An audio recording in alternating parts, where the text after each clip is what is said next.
She said, "You don't need to know what happens on a girl's trip. That's why you're blocked until I'm home." I didn't react. But when she came back expecting me at the airport, she found out who was really waiting for her. I am a private investigator. It is a job that changes you. You learn to see the world in layers of truth and deception. You learn to read people not by what they say, but by what they do, and more importantly, by what they try to hide. My girlfriend of 3 years, Jessica, always said my job made me too cynical. The truth is, my job did not make me cynical enough. Our relationship was, I thought, my one safe harbor from the world I operate in. It was the one place I did not have to look for the angle, the lie, the hidden motive. We were partners.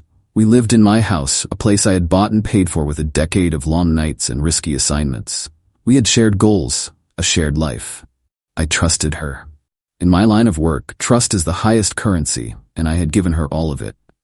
The problem started, as it often does, with a trip. A 5-day girls' trip to Las Vegas with her 3 best friends. There was Lauren, the ringleader, twice divorced and perpetually on the hunt. There was Becca, the follower, who mirrored Lauren's personality. And there was Qley, who was quiet but always seemed to be watching and calculating. I did not like them.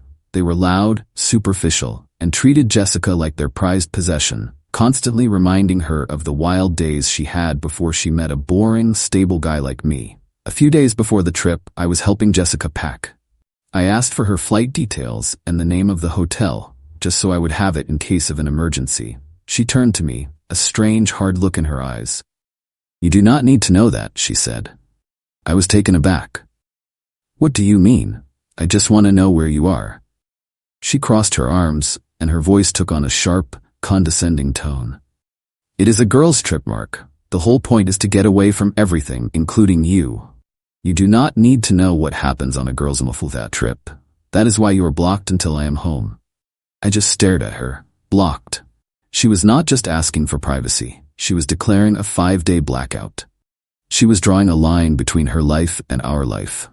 I did not react. I did not yell. I did not argue. In my profession, when someone shows you a wall, you do not try to break it down. You find a way around it.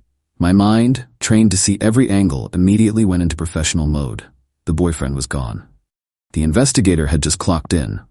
"Okay," I said, my voice perfectly calm. "I understand. Have a great time." Her confident, defiant expression faltered for a second, replaced by a flicker of confusion. She had expected a fight. She had wanted one. A fight would have made her feel justified. My easy agreement left her with nothing to push against. She left the next morning. I drove her to the airport. She was cheerful, excited, already in vacation mode. As she got out of the car, she leaned in to kiss me. "Do not miss me too much," she said with a wink. "I will call you when I land to let you know I am unblocking you." "I will not," I said. She laughed, thinking I was joking. I watched her walk into the terminal, dragging her suitcase behind her. Then I drove away. I did not go home. I went to my office. The investigation had already begun. She thought she was going into a 5-day blackout. She had no idea I was about to flood her world with light. She was expecting me to be waiting for her at the airport when she got back. She was right, in a way. I would not be there. But she was about to find out who was really waiting for her. Update 1. It has been 1 week since Jessica left for her girls' trip. For her, it has been a week of parties, pictures, and secrets. For me, it has been a week of quiet, methodical work, the kind of work I am very, very good at. The first thing I did when I got to my office was simple. I ran the license plate of the car that had picked up her 3 friends that morning. Lauren had posted a picture of the 4 of them in front of her house, ready to go. The car in the background was a high-end SUV. The plate came back registered to a man named Adam Qley. A quick search revealed that Adam Qley was a senior partner at a major investment firm in the city. He was also married, with 2 young children. Interesting. Jessica had told me they were flying on a budget airline. A little digging into flight manifests for Las Vegas that day told a different story. There were no tickets under her name or her friends' names on any commercial flight. But there was a private jet, owned by Adam Qley's firm, that had filed a flight plan from our city to Las Vegas that morning. The passenger list was not public, but I did not need it to be. The picture was already becoming clear. The blocking was a gift. It was not an obstacle. It was a confirmation of deception. She thought it would keep me in the dark. Instead, it gave me the freedom to operate without having to maintain the facade of the trusting boyfriend. Her friends, however, were not as careful. They were arrogant. Becca, the follower, had a public social media profile. She was a fountain of information. Throughout the week, she posted a steady stream of pictures and videos. They were all carefully framed to look like a girls' trip. Pictures of the four of them with cocktails by the pool, a video of them dancing at a nightclub, a selfie in front of a famous casino. But amateurs always make mistakes. In the reflection of Becca's sunglasses in one selfie, I could see the clear outline of a man sitting across from them at a cabana. In the background of a video from the nightclub, I saw Lauren laughing and leaning intimately into a man who was definitely not her ex-husband. The biggest mistake was a photo Qley posted. It was a group shot of the four of them at a fancy dinner. In the background on the wall was a distinctive piece of art, a large abstract painting. A reverse image search took me less than 5 minutes. The painting was a well-known piece that hung in the private dining room of one of the most exclusive, high-roller suites in the Bellagio, a suite that is not available to the general public. A suite that is reserved for the casino's biggest clients. I made a few calls. I have contacts in Las Vegas, people who owe me favors. A friend who works in casino security confirmed it for me.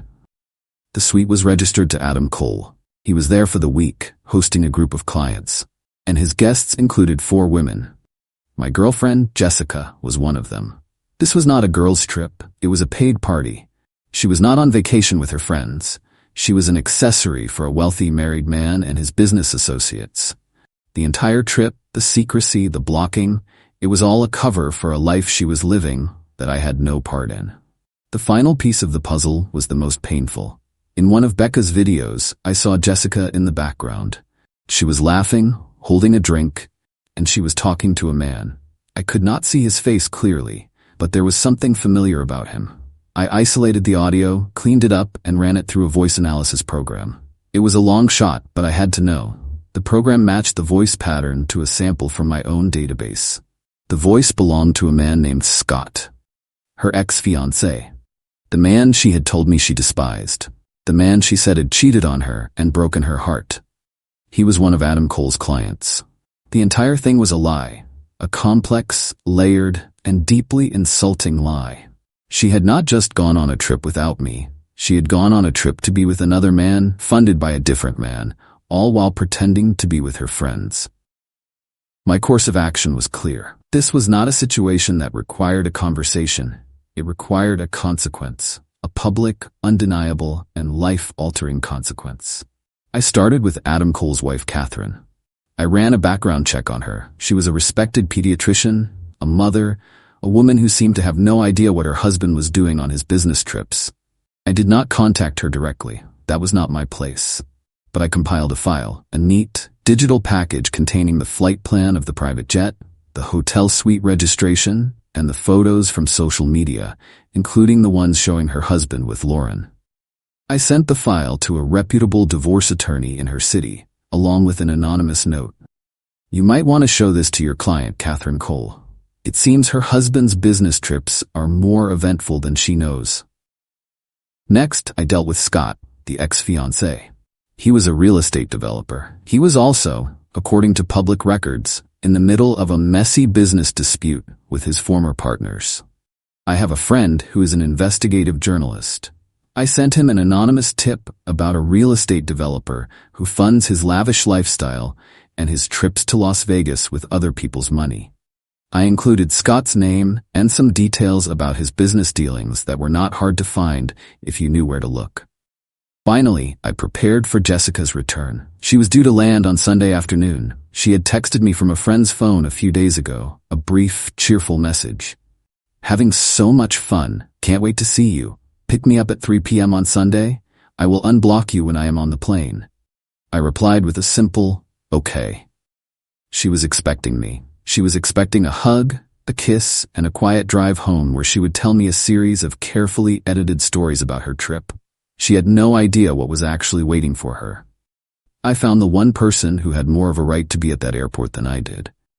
It took me 2 days of solid work, but I found her. The live-in girlfriend of Scott, the ex-fiancé. Her name is Emily. She is a school teacher, and she had no idea her boyfriend was in Las Vegas. He had told her he was at a wellness retreat in Arizona with no cell service. I called her. It was the hardest call I have ever had to make. I told her who I was, and I told her what I had found. I sent her the evidence, the audio file, the pictures, the hotel information. She was silent for a long time. Then she started to cry. But after the tears came the anger, a cold, hard anger that matched my own. I told her about Jessica's flight. I told her what time she was landing, and I made her a proposition. She is expecting me to be there, I said, but I think you are the one she should see first. Emily agreed without hesitation. So the stage is set. The actors are in place. Jessica's flight is scheduled to land in 24 hours. She is expecting a welcome home party. She has no idea she is about to walk into a funeral. Her own. Update 2. The events of the past few days have been more chaotic and more satisfying than I could have possibly scripted. The airport was not just a confrontation, it was a detonation. And I was the one holding the trigger, miles away. I was not at the airport on Sunday. I was at home, monitoring the situation through a live feed from a private security contractor I had hired. He was posing as a limo driver, holding a sign with a different name on it, his phone camera streaming directly to my laptop. Jessica's flight landed on time. I watched as she and her 3 friends walked out of the gate and into the baggage claim area. They were tanned, laughing, and loaded down with shopping bags. Jessica was on her phone, a big smile on her face. She was probably texting me, telling me she was there, expecting me to be waiting at the curb. As they came through the main doors into the arrivals hall, I saw Emily. She was standing there, calm and composed, holding a large, professionally printed poster board. On the board was a crystal-clear, high-resolution photo I had managed to acquire from my casino contact. It was a picture of Jessica and Scott, sitting together at a blackjack table in the High Roller Lounge, his arm draped possessively around her. Jessica saw Emily first. Her smile froze. Her face went pale. She stopped dead in her tracks. Her friends, still chattering away, bumped into her. They followed her gaze to Emily, then to the poster she was holding. The laughter died. Emily did not yell. She did not scream. She just stood there, letting the picture do the talking. The arrivals hall of a major airport is a busy place, but a small bubble of silence and intense drama formed around them. People were stopping, staring, pulling out their phones. Jessica tried to recover. She started to walk away, pretending she did not know Emily. But Emily was prepared. She took a step forward, her voice clear and steady, loud enough for everyone around them to hear. "Scott sends his apologies," Emily said. "He could not be here to welcome you home himself. He is a little busy explaining this picture to me." Jessica's friends looked at her, their faces a mixture of shock and dawning horror. They had been part of the lie, and they were now caught in the blast radius. At that exact moment, a man in a crisp suit stepped forward. He was a process server I had hired. He walked directly up to Jessica. "Jessica Miller?" he asked, his voice professional and loud. She just nodded, completely stunned. "You have been served," he said, handing her a thick legal envelope. Inside that envelope was a formal eviction notice. She had 30 days to remove her belongings from my property. Also inside was a restraining order, preventing her from contacting me or coming within 500 feet of my house or my place of business. The combination of the public humiliation and the legal documents was too much. Jessica just crumpled. She dropped her bags, covered her face with her hands, and started to sob. Her friends did not rush to comfort her. They grabbed their own bags and scattered, disappearing into the crowd like rats from a sinking ship. They wanted no part of the mess they had helped create. My security contractor's camera captured the whole thing. The beautiful, confident woman who had blocked me from her life just 5 days earlier was now sitting on the floor of an airport, surrounded by her expensive shopping bags, completely and utterly alone. The fallout since then has been swift and comprehensive. Adam Cole's wife, Catherine, did not waste any time. The day after I sent her lawyer the file, she filed for divorce. She also, I am told, liquidated a significant portion of their joint assets and put the money into a trust for her children, a move her prenuptial agreement allowed her to do in cases of infidelity. Adam is facing a messy, expensive, and very public divorce. His firm is also reportedly reviewing his position, as the scandal is not a good look for their family-oriented image. Lauren, the ringleader of the trip, has been named in the divorce proceedings. Scott, the ex-fiancé, is also in a world of trouble. The journalist I tipped off ran a story about his shady business dealings. His partners are suing him, and his reputation is in tatters. Emily has left him and is, with my help, preparing her own legal action against him for financial damages. And Jessica. Her life is a smoking crater. She has no boyfriend, no home, and her friends have abandoned her. She had to call her parents to come and get her from the airport. I can only imagine that conversation. She is now living in their spare bedroom, a 30-year-old woman whose entire life has been reset to zero. She has tried to contact me, of course. She has used burner phones, new email accounts, everything. I have not responded. My lawyer has sent her a cease and desist letter, reminding her of the restraining order. Her friends have also tried to reach out, each with their own pathetic attempt at damage control. They have all claimed they had no idea what was really going on, that Jessica had lied to them. I have not responded to them either. They are irrelevant. I spent the week after her return systematically erasing her from my life. Her belongings were packed by a professional moving company and delivered to her parents' address. I changed my phone number. I have scrubbed my social media. To her, and to the world she inhabits, I have become a ghost. She thought she was playing a game. She thought she could have it all. The stability I provided and the thrill of a secret life. She did not understand that in my world there are no games. There are only facts, evidence, and consequences. She gave me a 5-day blackout. I gave her a lifetime of it. Final update: it has been 6 months since the day of the airport greeting. The dust has not just settled, it has been swept away, leaving behind a clean slate. I am writing this final update not to gloat, but to close the book on this chapter of my life and to detail the final, quiet consequences of a series of very loud mistakes. My life has moved on in a way I did not expect. After the initial satisfaction of the revenge wore off, I was left with a sense of emptiness. I had won, but the victory felt hollow. I had spent so much of my life looking for the deception in others that I had forgotten how to look for the good. The person who helped me change that was Emily, Scott's ex-girlfriend. We stayed in touch after the airport incident. We were two people who had been betrayed by the same lie, and we found a strange sort of comfort in that shared experience. We started having coffee, then dinner. We talked about everything except what had happened. We talked about our jobs, our families, our dreams. I discovered a woman who was kind, funny, and incredibly strong. We are dating now. It is slow, it is careful, and it is built on a foundation of absolute honesty. It is the realest thing in my life. The lives of the people who caused so much chaos, however, have found their own fitting conclusions. Adam Cole's divorce was finalized. It was brutal. Catherine, armed with the evidence I provided, took him for everything she was legally entitled to. He lost his house, a significant portion of his fortune, and his position at the investment firm. His reputation is destroyed. Lauren, who was named in the divorce, has become a social outcast. The wealthy men she used to associate with now see her as a liability. Scott's legal troubles have only deepened. The article about his business practices triggered an official investigation. He is facing multiple lawsuits and the potential for criminal charges. He has lost everything. And Jessica. Her story is the quietest and, in some ways, the saddest. After months of living with her parents, she finally got a new job and moved into a small apartment. She is starting over, but she is doing it alone. Her friends never came back. Her reputation never recovered. I received one final communication from her about 2 months ago. It was a letter, forwarded to me by my lawyer. It was a long, handwritten apology. She did not make excuses. She did not ask for a second chance.